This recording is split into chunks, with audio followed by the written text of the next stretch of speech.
porque no hay texto sin contexto. Alejandra Lujano Delgado, de Pizarra de Argentina, sí te vamos a dar, así, porque nos visitas. Sí, bueno, yo no soy argentina, soy venezolana viviendo en México, pero vengo de parte del programa de radio La Pizarra, que conduce Alfredo Serrano Mancilla y se transmite en varios países de América Latina. Argentina es uno de ellos, en Radio 10, también en Radio Pichincha en Ecuador, en Patria Nueva en Bolivia, en el canal Red de España, Sin Antena Paraguay y también acá en México. Lo menciono como referencia de quienes nos escuchan, ¿no? Porque a nuestra audiencia latinoamericana le interesa especialmente su opinión sobre un tema que hemos venido tratando en nuestro programa de radio y queríamos preguntarle a usted hoy, y es sobre la derecha latinoamericana.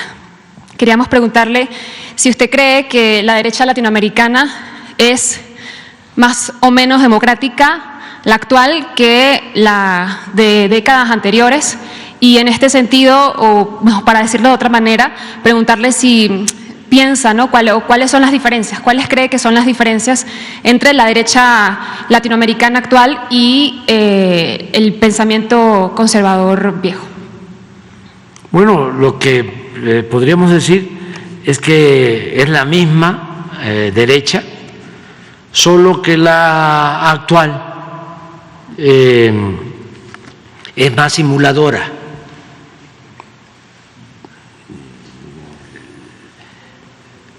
La derecha de España es sin duda franquista. Es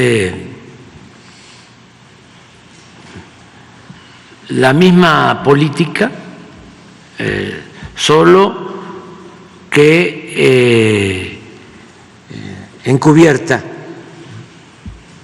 con un discurso supuestamente democrático y en favor de las libertades. Y lo mismo pasa en Chile. Ya no está Pinochet, pero sigue existiendo ese pensamiento. Quienes representan la derecha en Chile actual son admiradores de Pinochet.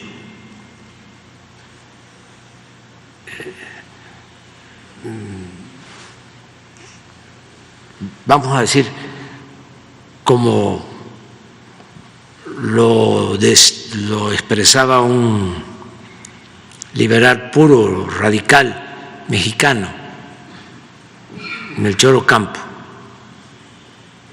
los moderados no son más que conservadores más despiertos, más simuladores, pero muy autoritarios, muy autoritarios, muy racistas, muy clasistas. Ahí está lo que sucedió en Bolivia y lo que está sucediendo en Perú. Es una derecha, entre otras cosas, racista. Y eso es un distintivo de toda la derecha en América Latina y en el mundo. Se sienten superiores, actúan de esa forma. Y esto no solo son sectores medios o las élites económicas, sino también el periodismo y la intelectualidad. Ojalá y sigan los movimientos en todo el mundo y en América Latina para que se definan los que se encubren, para que dejen de fingir, para que se quiten las máscaras. Eso es mejor, lo que está pasando en México.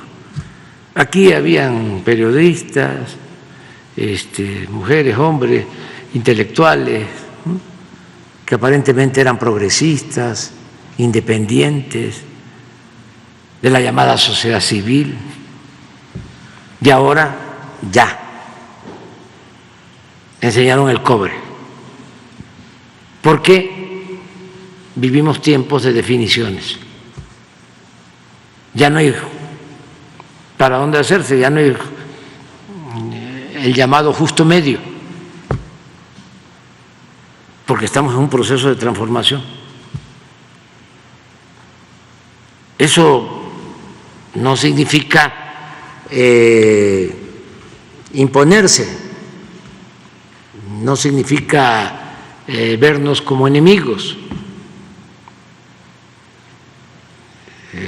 pero sí es entender de que somos distintos y de que son proyectos distintos y contrapuestos de nación, y esto es válido, esto es la democracia verdadera. No vernos como enemigos a destruir, sino como adversarios a vencer, y respetando la opinión de la gente, del pueblo. Por ejemplo, lo que hicieron en el Perú, eso fue un acto autoritario, antidemocrático, derechista. Es el equivalente a lo que eran antes los golpes de Estado militares, igual, nada más que con otros medios. Por ejemplo, hay golpes de Estado que se preparan en la actualidad con la manipulación mediática, con el control que ejercen los grupos económicos, las oligarquías de los medios de información. Si hay algo que requiere de una renovación tajante, son los medios de información. O sea, están muy cooptados, muy sometidos, muy al servicio de las oligarquías. Y el periodismo tiene que estar lo más cercano posible al pueblo y lo más distante del poder, esté quien esté en el poder. Presidente. Entonces eso no sucede, o sea, es un periodismo corporativo, ¿sí?, completamente sometido a grupos de intereses creados. Afortunadamente en toda América Latina hay un despertar ciudadano, la gente está tomando mucha conciencia y se están dando los cambios, pero sí hay esta resistencia o la reacción conservadora, y existe también una internacional del conservadurismo.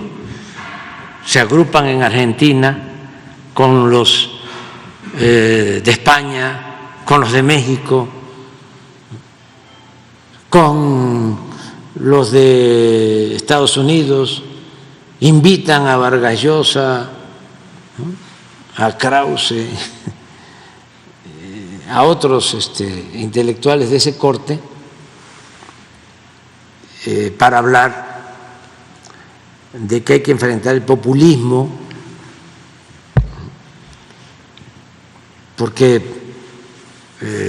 para ellos, cuando un gobierno atiende a los pobres, a los más necesitados, lo consideran populismo, ¿no? Cuando se trata de rescatar a banqueros, a grandes empresarios, eso le llaman fomento o rescate. ¿Sí? Pero bueno, nos da mucho gusto que estés aquí. Gracias, presidente.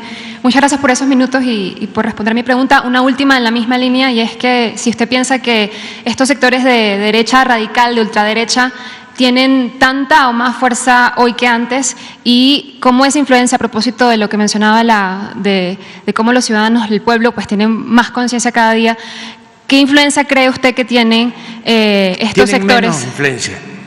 Pero Porque, sobre todo en su actitud, en la actitud ciudadana respecto a la democracia. Porque no, la gente está mucho más despierta, mucho más consciente en todos lados.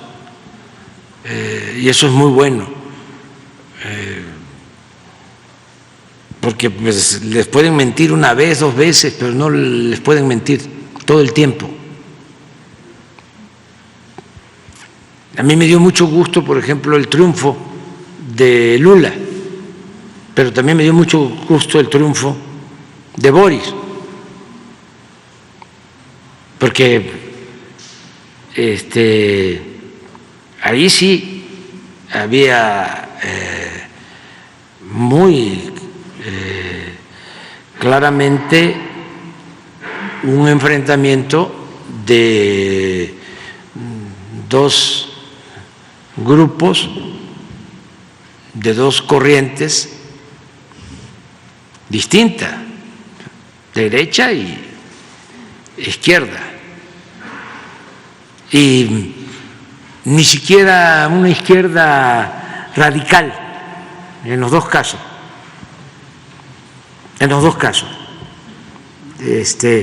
Pero en el caso de Chile, y es un pueblo que yo respeto mucho, les dio miedo lo que ofrecía la derecha, les dio miedo. Ya hasta, vamos a decir, gente moderada, centrista, porque los planteamientos eran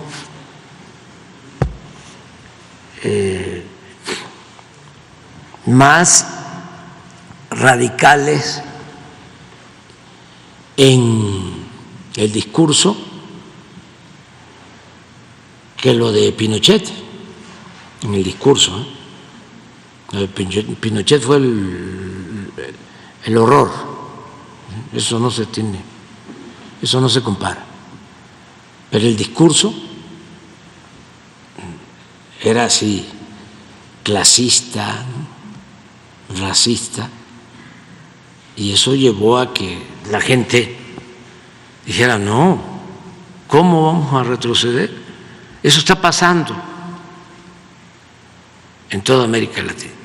Lo de Lula fue extraordinario y me gustó mucho de que Lula gana con el voto de la gente más pobre. No sé si se dieron cuenta de la primera y la segunda vuelta en Brasil, que por cierto funcionó muy bien el órgano electoral y que no cuesta lo que cobran aquí por las elecciones. Sí, voto electrónico, sí, pero en la primera y la segunda vuelta aparecía el señor Bolsonaro como con 8 puntos arriba al inicio, o 10, y fue bajando ese resultado hasta que se le dio la vuelta. ¿Por qué? Porque seguro que los votos que primero fueron contados fueron los de las ciudades más grandes. Y los lugares más distantes, más apartados, por lo mismo más pobres, más marginados, llegaron después. Y esos todos eran Lula, por la mayoría Lula. Yo no sé si hayan hecho una geografía del comportamiento de la votación en Brasil, pero estoy seguro de que fueron los pobres. Y me da gusto porque se echa abajo la creencia de que la gente es malagradecida, porque cuando gobernó Lula atendió a todos, pero le dio preferencia a la gente humilde.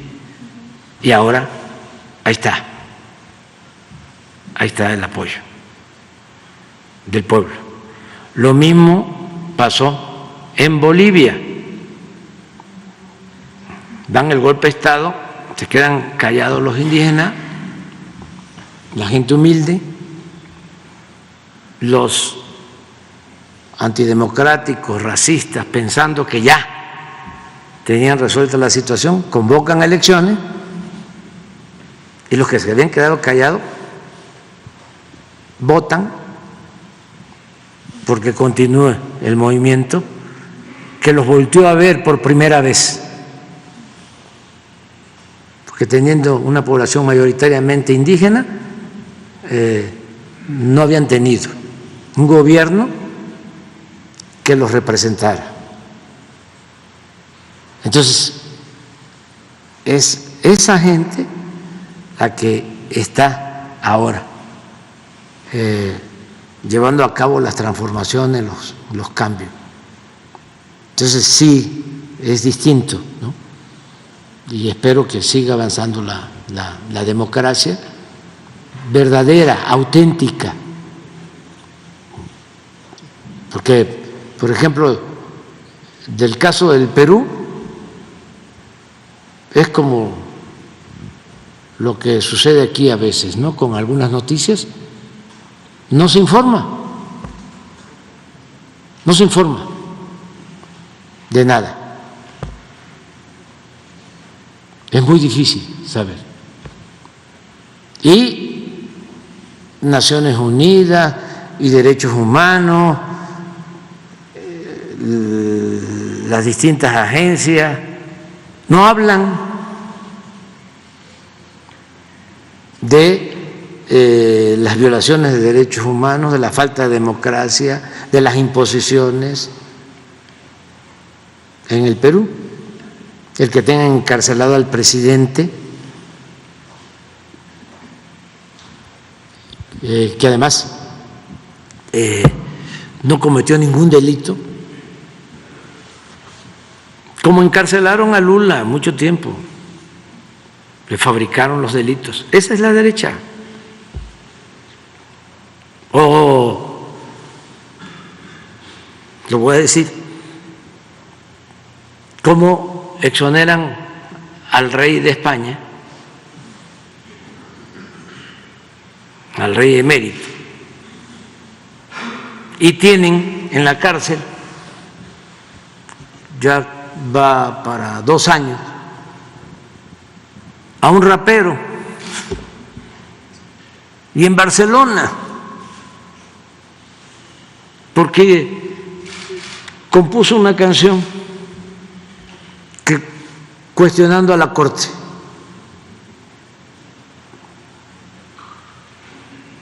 Está como me sorprendió ayer que autorizan en la Cámara que el que insulta al presidente le van a aumentar el castigo, va a tener que pagar 2, 3 veces más. Yo no sé quién hizo eso. Sí, pero yo no lo necesito eso. Yo no lo necesito, yo no lo promoví. Sí, lo voy a vetar. ¿Lo voy a vetar? ¿Eso para qué?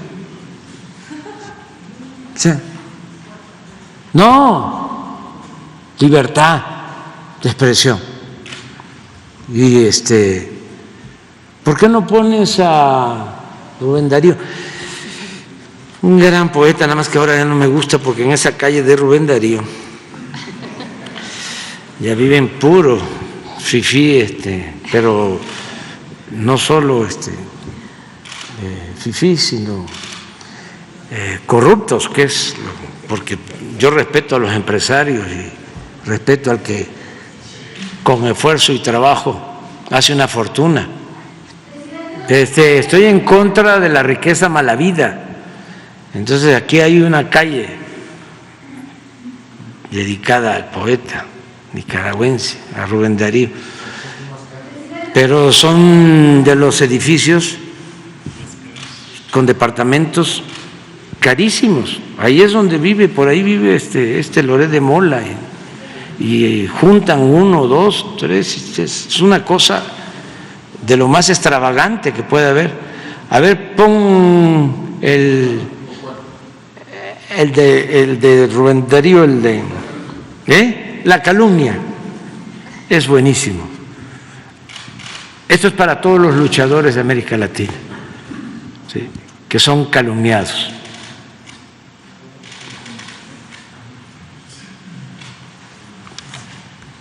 Puede una gota de lodo sobre un diamante caer, puede también de este modo su fulgor oscurecer, pero aunque el diamante todo se encuentre de fango lleno, el valor que lo hace bueno no perderá ni un instante y ha de ser siempre diamante, por más que lo manche el cieno.